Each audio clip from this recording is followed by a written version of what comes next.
एक बार फिर से आपके यूट्यूब चैनल मेडी साइंस ट्यूटोरियल में आपका स्वागत है। आप सब कैसे हैं? उम्मीद करते हैं आप सब ठीक होंगे, स्वस्थ होंगे और अपनी तैयारी कर रहे होंगे। जैसा कि आप सभी लोग जानते हैं, हम सब इस समय यूपी ट्रिपल एससी मुख्य सेविका की तैयारी कर रहे हैं। तो बच्चे आपके एग्जाम के प्रैक्टिस के लिए हम कुछ इंपॉर्टेंट क्वेश्चन लेकर के आए हैं, जो कि डिजीज टॉपिक से है। तो आज का जो आपका टॉपिक है वो डिजीज है। तो चलिए देरी ना करते हुए अपने टॉपिक को स्टार्ट करते हैं। अगर आते हैं अपने क्वेश्चन पर, तो आज का जो हमारा पहला क्वेश्चन है बच्चे, चलिए देखते हैं क्या कह रहा है पहला क्वेश्चन। तो आज का जो हमारा पहला क्वेश्चन है वो बोल रहा है, अगर कचरा पीने के पानी में मिल जाए तो कौन सी बीमारी फैलेगी। इसका एक मतलब साफ साफ निकल रहा है कि अगर दूषित पानी हम पियेंगे तो उससे कौन सी बीमारी होती है, आपको बताना है। फर्स्ट नंबर पर दिया स्कर्वी। स्कर्वी की बात कर लें तो ये क्या होता है, विटामिन सी की कमी से होता है। आपका टाइफाइड है, मलेरिया है, एनीमिया है। मलेरिया जो होता है आपका प्लाज्मोडियम से होता है, एनीमिया ब्लड की कमी से होता है। और ये जो आपका टाइफाइड होता है बच्चे, ये जो होता है दूषित जल पीने से होता है। अगर हम टाइफाइड के बैक्टीरिया की बात करेंगे तो टाइफाइड जो होता है बच्चे वो साल्मोनेला टाइफी से होता है। किससे होता है? साल्मोनेला टाइफी से होता है। और अगर बात करें कि जो टाइफाइड होता है उसे और किस किस नाम से जानते हैं, तो इसे आंत ज्वर भी कहते हैं, आंत ज्वर के बुखार के नाम से भी जानते हैं, या इसे मियादी बुखार भी कहते हैं। और अगर बात करें कि ये शरीर के किस अंग को प्रभावित करता है, तो जब अगर शरीर में टाइफाइड हो जाता है तो जो स्प्लीन होती है, प्लीहा हमारे बॉडी के अंदर, वो बढ़ जाती है। चलिए अगले क्वेश्चन पर आते हैं। अगला क्वेश्चन दिया है बच्चे, किस प्रकार का रोगाणु जल जनित बीमारी साल्मोनेलोजिस का कारक है। आपको ये बताना है कि ऐसा कौन सा रोगाणु है जो जल जनित बीमारी साल्मोनेलोजिस का कारक है। तो इसमें दिया है शैवालीय, परजीवी, बैक्टीरियल या फिर वायरल। तो इस क्वेश्चन के अगर राइट आंसर की बात करेंगे तो इस क्वेश्चन का राइट आंसर आपका ऑप्शन बी हो जाएगा, क्योंकि जितने भी बैक्टीरियल डिजीज होते हैं वो किससे होते हैं? जल जनित बीमारी साल्मोनेलोजिस का कारक जो होता है वो बैक्टीरिया ही होता है। ठीक है, चलिए अगले क्वेश्चन पर आते हैं।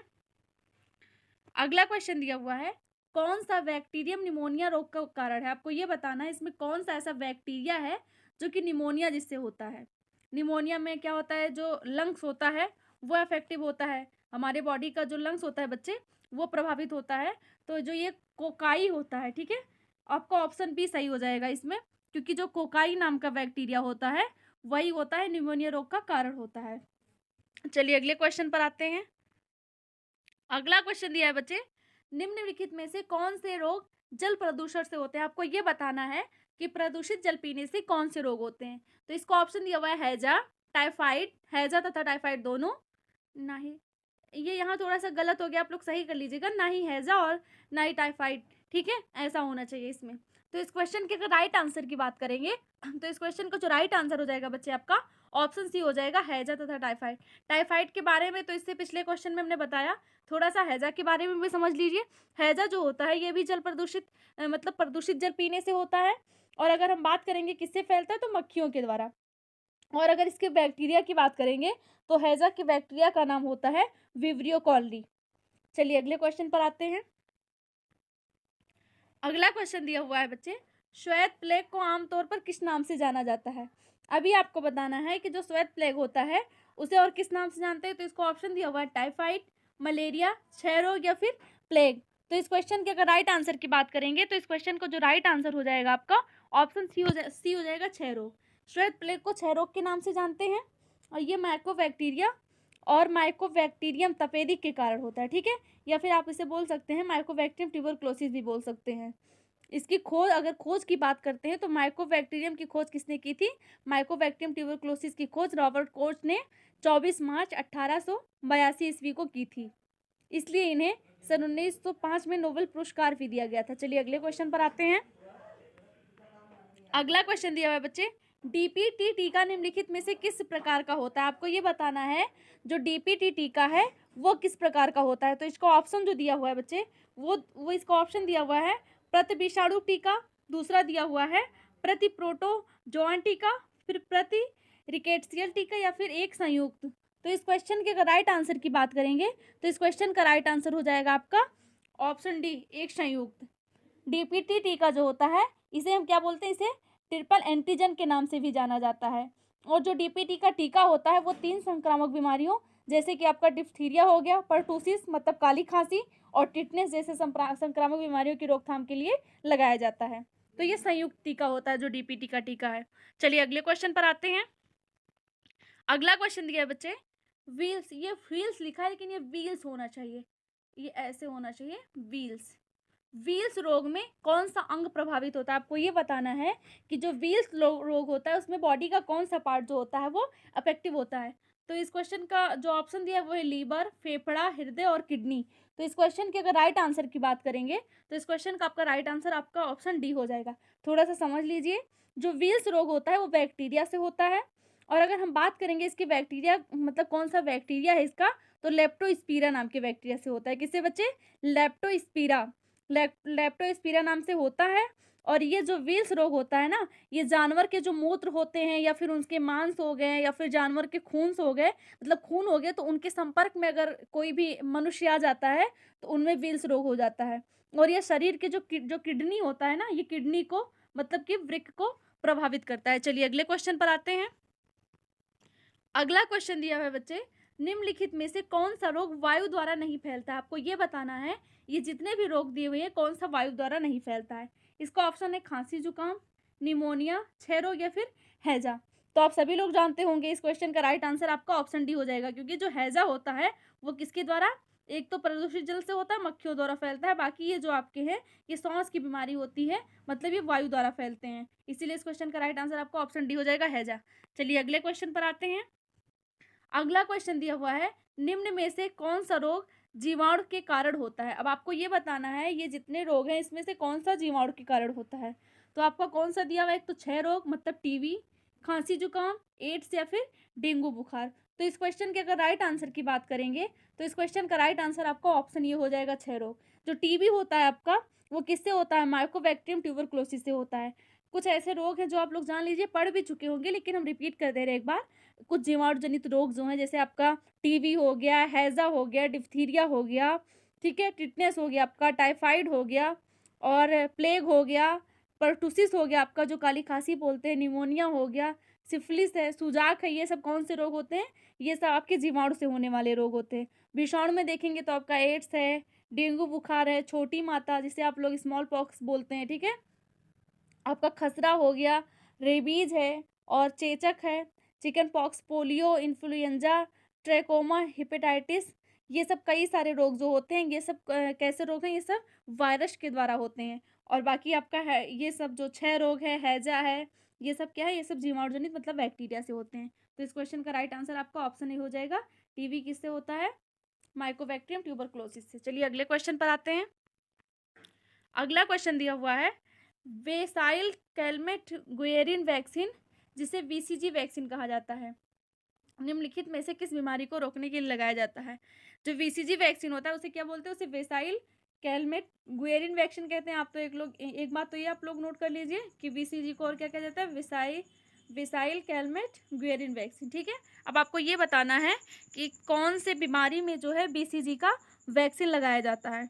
तो इस क्वेश्चन के अगर राइट आंसर की बात करेंगे तो इस क्वेश्चन का जो राइट आंसर आपका हो जाएगा ऑप्शन बी हो जाएगा, तपेदिक। तपेदिक में जो है, तपेदिक बोले या फिर आपका टीबी हो गया, क्षय रोग हो गया, ट्यूबरक्लोसिस हो गया, कुछ भी बोल सकते हैं। इसे राज्यक्षमा भी बोलते हैं।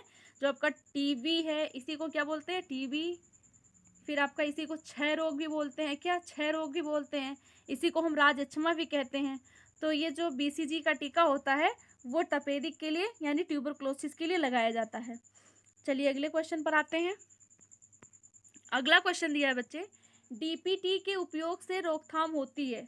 अब आपको ये बताना है कि जो डीपीटी होता है, डीपीटी का टीका होता है, उसके उपयोग से किसकी रोकथाम होती है। इसका ऑप्शन दिया हुआ है, क्षय रोग, डिप्थीरिया, पोलियो या फिर उपयुक्त सभी। तो इस क्वेश्चन के अगर राइट आंसर की बात करेंगे तो इस क्वेश्चन का राइट आंसर हो जाएगा आपका ऑप्शन बी, क्योंकि क्षय रोग के लिए अभी ने देखा, टीबी के लिए बीसीजी का टीका लगता है, और ये जो डिप्थीरिया इसमें दिया है, डिप्थीरिया के लिए डीपीटी का टीका लगाया जाता है। चलिए अगले क्वेश्चन पर आते हैं। अगला क्वेश्चन दिया हुआ है, निम्नलिखित में से कौन सा तीव्र उत्तरांत्र संबंधी संक्रमण पैदा करने वाला एक जल जनित रोग है। अब आपको ये बताना है कि इसमें से कौन सा ऐसा तीव्र उत्तरांत्र संबंधी संक्रमण पैदा करने वाला जल जनित रोग है। तो इस क्वेश्चन का अगर ऑप्शन देखते हैं तो इसको ऑप्शन दिया हुआ है, हैजा, रेबीज, निमोनिया, कुष्ठ रोग। इस क्वेश्चन के राइट आंसर की बात करेंगे तो इसका राइट आंसर आपका ऑप्शन ए हो जाएगा, क्योंकि बार बार आप सब पढ़ रहे हैं जो आपका टाइफाइड हो गया और हैजा हो गया, ये कैसे रोग हैं, ये जल जनित रोग है, मतलब संक्रमित जल से होने वाले रोग हैं। चलिए अगले क्वेश्चन पर आते हैं। अगला क्वेश्चन दिया हुआ है बच्चे, कुष्ठ रोग को नाम से जाना जाता है। आपको ये बताना है कि कुष्ठ रोग को और किस नाम से जाना जाता है। तो इसको ऑप्शन दिया हुआ है एंजाइना, हैंसेन रोग, चर्म रोग या फिर हॉस्किंग रोग। तो इस क्वेश्चन के अगर राइट आंसर की बात करेंगे तो इस क्वेश्चन का जो राइट आंसर हो जाएगा बच्चे आपका ऑप्शन बी हो जाएगा। इसे क्या बोलते हैं, इसे हैंसेन रोग भी कहा जाता है। जो कुष्ठ रोग आपका होता है उसे हैंसेन रोग भी कहते हैं। और अगर हम बात करेंगे इसके बैक्टीरिया की, तो जो कुष्ठ रोग होता है ये माइकोबैक्टीरियम लेप्री के द्वारा होता है। और इसमें जो हमारे बॉडी की नर्व सेल्स होती है, जो तंत्रिकाएं होती हैं, वो सब क्या हो जाती हैं, उनमें बहुत ही ज़्यादा प्रभाव पड़ता है। और अंगुलियां, पैर, ये सब जो होते हैं ना, इनमें बहुत ही ज़्यादा प्रभाव पड़ता है। त्वचा पे बहुत ज़्यादा प्रभाव पड़ता है। सबसे ज़्यादा अगर किसी पर पड़ता है तो हमारी तंत्रिकाओं पर पड़ता है। चलिए अगले क्वेश्चन पर आते हैं। अगला क्वेश्चन दिया हुआ है डॉट डॉट एक जीवाणु संबंधी रोग है। अब आपको बताना है कि इनमें से कौन से हैं जो कि जीवाणु संबंधी रोग है। इससे पहले हमने आपको बताया था, जीवाणु संबंधी रोग भी बताया है और वायरस मतलब विषाणु संबंधी रोग भी बताया। तो चलिए इसमें देखते हैं। इसमें दिया ऑप्शन मायोकार्डियल अतिक्रमण, उपदंश, पोलियो या फिर दाद। तो इसमें आपको बताना है कि बैक्टीरिया से होने वाला कौन सा रोग है। इस क्वेश्चन के अगर राइट आंसर की बात करेंगे तो इसका राइट आंसर आपका ऑप्शन भी हो जाएगा उपदंश। उपदंश मतलब जो सिफिलिस आपका होता है। अगर बात करेंगे कि उपदंश के मतलब सिफिलिस के बैक्टीरिया का क्या नेम है बच्चे, तो इसके बैक्टीरिया का नेम होता है ट्रेपोनेमा पैलिडम। क्या नेम होता है, ट्रेपोनेमा पैलिडम। सुन लीजिएगा आप लोग, इसके उसका नाम होता है ट्रेपोनेमा पैलिडम। हमने पूरा लिखा नहीं है इसीलिए हम बार बार रिपीट कर दे रहे हैं कि आप लोग उसे नोट कर लीजिएगा। तो होता है। और अगर बात करेंगे इसमें कौन सा बॉडी का कौन सा पार्ट प्रभावित होता है, इसमें शिश्न अंग जो होता है ना वो प्रभावित होता है। और अगर पोलियो की बात कर लेते हैं तो पोलियो जो होता है आपका वह इंट्रोवायरस से होता है। और अगर दांत की बात करेंगे बच्चे तो दांत जो होता है वो ट्राइकोफाइटिन वेरुकोसम नामक कवक से फैलता है। और इसमें दांत में तो आप सभी लोग जानते होंगे कि जो शरीर होता है मतलब स्किन हुआ हमारा, उसके ऊपर लाल कलर के चकत्ते पड़ जाते हैं ऐसे राउंड राउंड, मतलब कि उसे रिंगवर्म भी बोलते हैं दांत को इंग्लिश में। तो क्या होता है, गोल गोल से चकत्ते पड़ जाते हैं लाल कलर के शरीर पर। चलिए अगले क्वेश्चन पर आते हैं। अगला क्वेश्चन दिया हुआ है ट्यूबरक्लोसिस के विरुद्ध मुख्यतः कौन सी वैक्सीन का प्रयोग किया जाता है। अभी आपको बताना है ट्यूबरक्लोसिस का, अभी हमने पढ़ाया भी है ट्यूबरक्लोसिस। भाई आपका टीबी हो गया, क्षय रोग हो गया, तो बताना है कि उसके विरुद्ध में कौन सी वैक्सीन का प्रयोग किया जाता है। इसको ऑप्शन दिया बीसीजी, डीपीटी, एचआईवी या फिर वेरिसेला। तो इस क्वेश्चन के अगर राइट आंसर की बात करेंगे तो इस क्वेश्चन का आपका राइट आंसर ऑप्शन ये हो जाएगा बीसीजी। बीसीजी का टीका लगाया जाता है ट्यूबरक्लोसिस बीमारी के लिए। चलिए अगले क्वेश्चन पर आते हैं। अगला क्वेश्चन दिया हुआ है बीसीजी का टीका किसके संरक्षण के लिए होता है। अब ये आपको बताना है कि जो बीसीजी का टीका होता है वो किसके संरक्षण के लिए होता है। तो आप सभी लोग बार बार पढ़ रहे हैं इसी क्वेश्चन को। जो आपका क्षय रोग होता है, टीबी होता है, ट्यूबरक्लोसिस कुछ भी उसे कह लें, राजक्षमा रोग कह लें, तो उसी के लिए क्या होता है, इसके ये बीसीजी का टीका जो होता है वो लगाया जाता है। एक बार फिर से रिपीट कर रहे हैं, जो टीबी होता है इसका जो बैक्टीरिया होता है माइकोबैक्टीरियम ट्यूबरक्लोसिस होता है। इसकी खोज की अगर बात करेंगे कि माइकोबैक्टीरियम ट्यूबरक्लोसिस की खोज किसने की थी, तो रॉबर्ट कोच ने की थी टीबी के जीवाणु की खोज। चलिए अगले क्वेश्चन पर आते हैं। अगला क्वेश्चन दिया हुआ है मेलियोडोसिस क्या है। आपको ये बताना है कि मेलियोडोसिस क्या है। इसका ऑप्शन दिया हुआ है बच्चे, इसका ऑप्शन है त्वचा पर लाल चकत्ते, फिर दूसरा ऑप्शन आपका दिया हुआ है स्मरण शक्ति में क्षति, उसके बाद में आपका ऑप्शन दिया हुआ है जोड़ों में पुराना दर्द। तो इस क्वेश्चन के अगर राइट आंसर की बात करेंगे तो इस क्वेश्चन का राइट आंसर हो जाएगा आपको ऑप्शन सी संक्रामक रोग। मेलियोडोसिस क्या होता है, संक्रामक रोग होता है। अब आप समझ लीजिए कि जो संक्रामक रोग और ये जीवाणु के द्वारा होता है, संक्रामक रोग होता है कौन सा रोग है, तो संक्रामक रोग जो होता है वो वह रोग होता है जो किसी रोग जनित कारक, जैसे कि आपका क्या हो गया, रोगाणु हो गया, ठीक है, जैसे प्रोटोजोआ हो गया, कवक हो गया, जीवाणु हो गया, विषाणु हो गया, इसके कारण से होते हैं। उन्हें कौन से रोग बोलते हैं, उन्हें संक्रामक रोग बोलते हैं। तो मेलियोडोसिस जो होता है, मेलियोडोसिस वो आपका संक्रामक रोग होता है। चलिए अगले क्वेश्चन पर आते हैं। अगला क्वेश्चन दिया हुआ है कौन सी बीमारी दिल से संबंधित नहीं है। आपको बताना है इसमें जितनी बीमारियां दी हुई हैं कौन सी ऐसी बीमारी है जो हार्ट से संबंधित नहीं है। इसका ऑप्शन दिया हुआ है एन्यूरिज्म, कार्डियो मायोपैथी, डिप्थीरिया या फिर मायोकार्डियल रप्चर। तो इस क्वेश्चन के अगर राइट आंसर की बात करेंगे तो इस क्वेश्चन को जो आपका राइट आंसर हो जाएगा बच्चे, आपका ऑप्शन सी हो जाएगा, डिप्थीरिया। क्योंकि जो डिप्थीरिया है आपका ये हार्ट से संबंधित नहीं, बाकी ये जो आपके तीनों हैं, एन्यूरिज्म है, कार्डियोमायोपैथी और मायोकार्डियल रप्चर हैं, ये सब कैसे हैं, ये सब हार्ट से संबंधित बीमारी है। और जो डिप्थीरिया होता है वो दिल से संबंधित नहीं बल्कि किससे होता है, गले से संबंधित होता है बच्चे, आपके गले से डिप्थीरिया संबंधित होता है। और अगर बात करेंगे कि इसके बैक्टीरिया क्या क्या नाम है, तो जो डिप्थीरिया का बैक्टीरिया होता है वो कोरिनी बैक्टीरियम डिप्थीरी होता है। ठीक है, क्या होता है, कोरोनी बैक्टीरियम डिप्थीरी। चलिए अगले क्वेश्चन पर आते हैं। अगला क्वेश्चन दिया हुआ है, मानव में बैक्टीरिया के संक्रमण का सबसे आम इलाज क्या है। अब आपको ये बताना है कि किसी भी मनुष्य में अगर बैक्टीरिया का संक्रमण हो जाता है तो उसका सबसे आम इलाज क्या है। इसका ऑप्शन दिया एस्पिरिन, एंटीबॉडी, एंटीबायोटिक्स या फिर एंटीजन। तो इस क्वेश्चन के अगर राइट आंसर की बात करेंगे तो इस क्वेश्चन का जो आपका राइट आंसर हो जाएगा, आपका ऑप्शन सी हो जाएगा, एंटीबायोटिक्स। मानव में बैक्टीरिया के संक्रमण का सबसे आम इलाज एंटीबायोटिक होता है जो जीवाणु विकास को रोकता है। ठीक है, चलिए अगले क्वेश्चन पर आते हैं। अगला क्वेश्चन दिया हुआ है इसमें, हाल ही में मिट्टी में बैक्टीरिया संवर्धन की एक नई विधि का प्रयोग करके खोजी गई नवीनतम एंटीबायोटिक कौन सी है जिससे दवाओं के प्रति बढ़ती प्रतिरोध से लड़ने में मदद करने की उम्मीद है। इसका ऑप्शन आपका जो दिया हुआ है वो दिया हुआ है टिक्सोवैक्टिन। क्या दिया हुआ बच्चे, टिक्सोवैक्टिन। दूसरा आपका दिया हुआ है डाल्बावेंसिन या फिर सेफेपाइम या फिर डेप्टोमाइसिन। तो इस क्वेश्चन के अगर राइट आंसर की बात करेंगे तो इस क्वेश्चन का जो राइट आंसर हो जाएगा आपका ऑप्शन ही हो जाएगा, टिक्सोवैक्टिन। हाल ही में मिट्टी बैक्टीरिया संवर्धन की एक नई विधि का प्रयोग करके जो खोजी गई नवीनतम एंटीबायोटिक है उसका नेम है टिक्सोवैक्टिन। इसमें क्या है कि दवाओं के प्रति बढ़ते प्रतिरोध से लड़ने में मदद करने की उम्मीद की गई है इससे। चलिए अगले क्वेश्चन पर आते हैं। अगला क्वेश्चन दिया हुआ है बच्चे, डॉट डॉट एक यौन संचारित जानलेवा बीमारी। आपको बताना है ऐसी कौन सी बीमारी है जो कि यौन संचारित मतलब यौन से फैलने वाली बीमारी है। समझ लीजिए कि आपका ब्लड से भी हो गया या फिर यौन संबंध बनाने से कौन सी बीमारी फैलती है। आपका मलेरिया दिया है, पीलिया है, एड्स है, टाइफाइड है। तो इस क्वेश्चन के अगर राइट आंसर की बात करेंगे तो आपका ऑप्शन सी हो जाएगा। आप सभी लोग जानते भी होंगे एड्स जो होता है वो कैसा बीमारी है, तो ये आपका यौन संचारित बीमारी है। अगर एड्स के फुल फॉर्म की बात कर लेते हैं तो इसका फुल फॉर्म होता है एक्वायर्ड इम्यूनो डिफिशिएंसी सिंड्रोम। और इसका वायरस जो होता है बच्चे वो कौन सा वायरस होता है एड्स का, HIV वायरस होता है, ह्यूमन इम्यूनो डिफिशिएंसी वायरस उसका फुल फॉर्म होता है। चलिए अगले क्वेश्चन पर आते हैं। अगला क्वेश्चन दिया हुआ है, इसमें आपको ये बताना है कि कौन सी यौन संचारित बीमारी नहीं है। अभी तक आपने बताया कि यौन संचारित बीमारी कौन सी है, उसके बाद में अब आपको बताना है कि इनमें से कौन सी ऐसी बीमारी है जो यौन संचारित बीमारी नहीं। तो इसको ऑप्शन दिया है गोनोरिया, सिफिलिस, कैंडियोसिस या फिर मस्से। तो इस क्वेश्चन के अगर राइट आंसर की बात करेंगे तो इस क्वेश्चन का आपका जो राइट आंसर हो जाएगा वो ऑप्शन आपका सी हो जाएगा, कैंडियोसिस। ठीक है, जो कैंडियोसिस होता है यही है, यही यौन संचारित बीमारी नहीं है। बाकी सिफिलिस हो गया, जेनिटल हर्पीज और जननांग पर मस्से या दाने, क्लेडमिया स्कीवीज, फ्यूविग्लाइस, HIV, गोनेरिया, ये सभी कौन सी बीमारी होते हैं, ये सिर्फ यौन संक्रमित बीमारी होते हैं।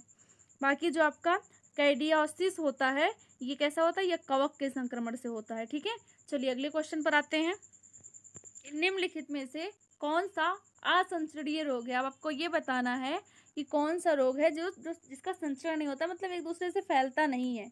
कि जैसे आपने बहुत सारे रोग पढ़े, आपका खसरा हो गया या फिर आपका जुकाम ही ले लीजिए, TB लीजिए, एक दूसरे से संचरित हो जाता है, फैलता है। तो आपको ये बताना है कि इनमें कौन सा रोग है जो असंचरणीय है। इसको ऑप्शन दिया हुआ है खसरा, जलांतक, रोहिणी या फिर मधुमेह। तो इस क्वेश्चन के अगर राइट आंसर की बात करेंगे तो इस क्वेश्चन का राइट आंसर आपका मधुमेह होगा, इसे आप डायबिटीज बोलते हैं।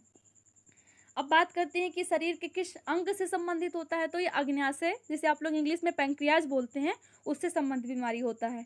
और इसमें अगर हम बात करेंगे कि होता कैसे है, तो हमारे बॉडी में जो अग्न्याशय में से जो मतलब सेल होती हैं उसमें अल्फा बीटा ऐसे सेल होती हैं। तो एक से हमारे ग्लूकागॉन निकलता है जो ये होता है, और जो बी होता है, जो बीटा होता है उससे आपका इंसुलिन निकलता है, और जो लास्ट वाला होता है उससे कौन सा निकलता है, तो उससे सोमेटोट्रोपिन हार्मोन निकलता है बच्चे। ठीक है, ध्यान नहीं था, सोमेटोट्रोपिन निकलता है। तो जो आपका इंसुलिन होता है जब उसकी कमी हो जाती है शरीर में, और ग्लूकागॉन मतलब जब ग्लूकोज बढ़ जाता है, तभी क्या होता है, तभी ये मधुमेह रोग मतलब डायबिटीज हो जाता है। चलिए अगले क्वेश्चन पर आते हैं। अगला क्वेश्चन दिया हुआ है आपका, निम्नलिखित रोगों में से कौन सा एक आनुवांशिक विकार है।